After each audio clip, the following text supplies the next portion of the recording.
You think horror is fiction. You think the worst things come from nightmares. Think again. These stories weren't dreamed up in a writer's room. They happened to real people, in real places. And the truth is much, much darker. In the untamed wilds of medieval Scotland, there lived a man who became the stuff of legend and nightmare. Alexander Sawney Bean wasn't born a monster, but he became one. He and his wife took refuge in a hidden sea cave. They stayed. They multiplied. Over 25 years, their family grew into a secretive clan of nearly 50 people.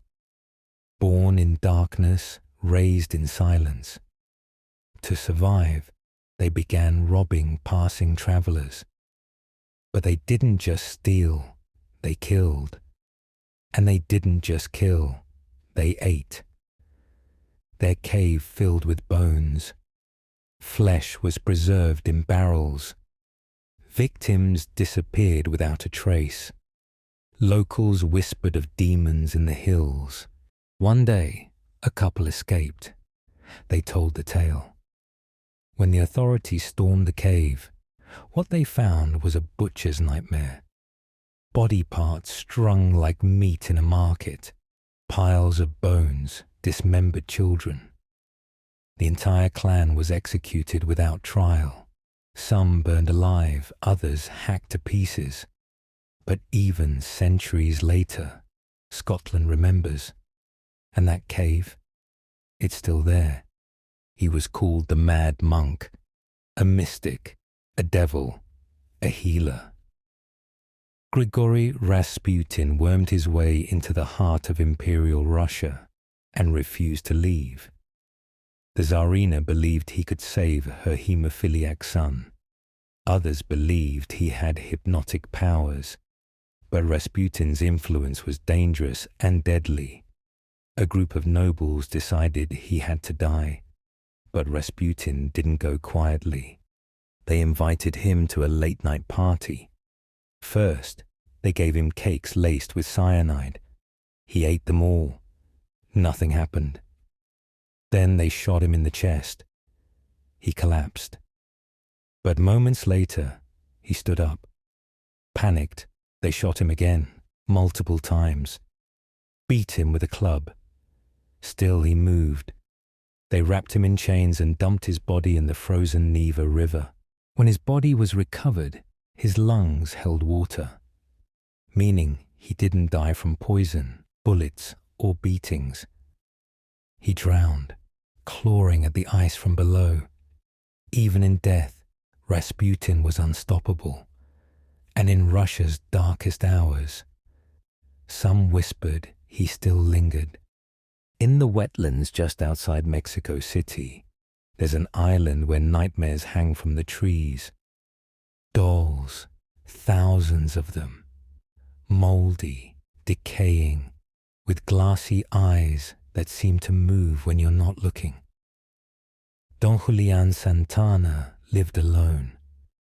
One day, he claimed to see a young girl drown near his island. Days later, he found a doll in the water. He hung it in a tree to honor her spirit.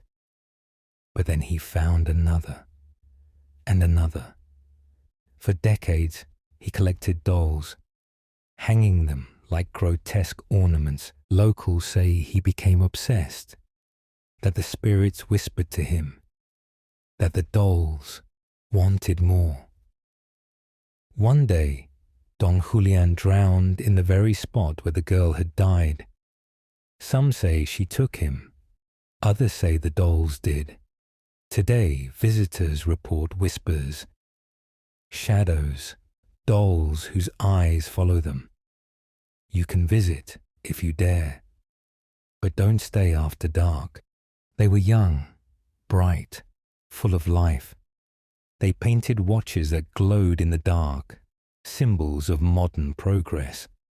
But the paint they used was killing them from the inside out. To get a fine tip, The girls were told to lip point their brushes.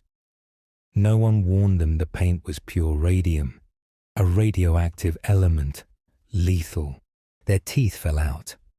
Their jaws rotted away, literally crumbling into their hands.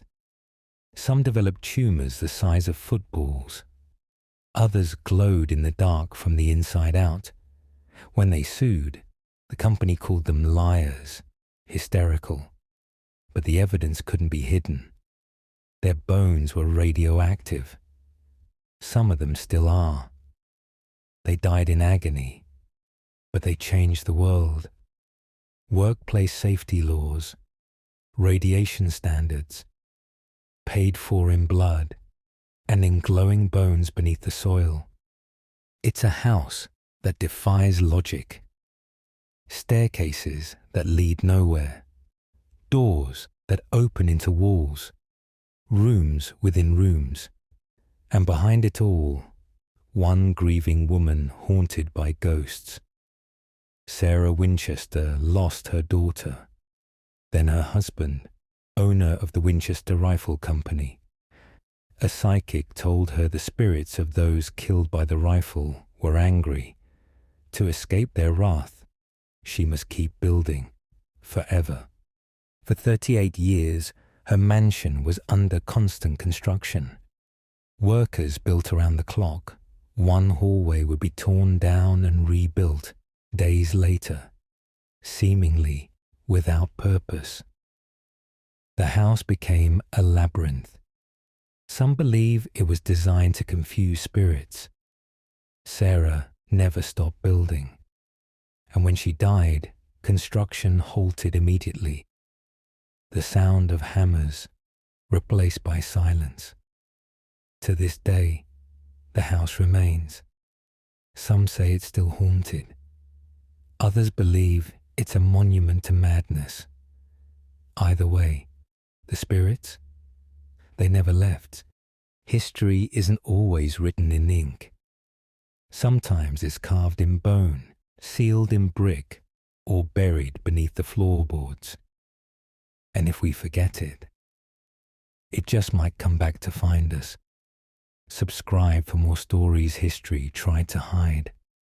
And remember, sometimes the scariest monsters were real.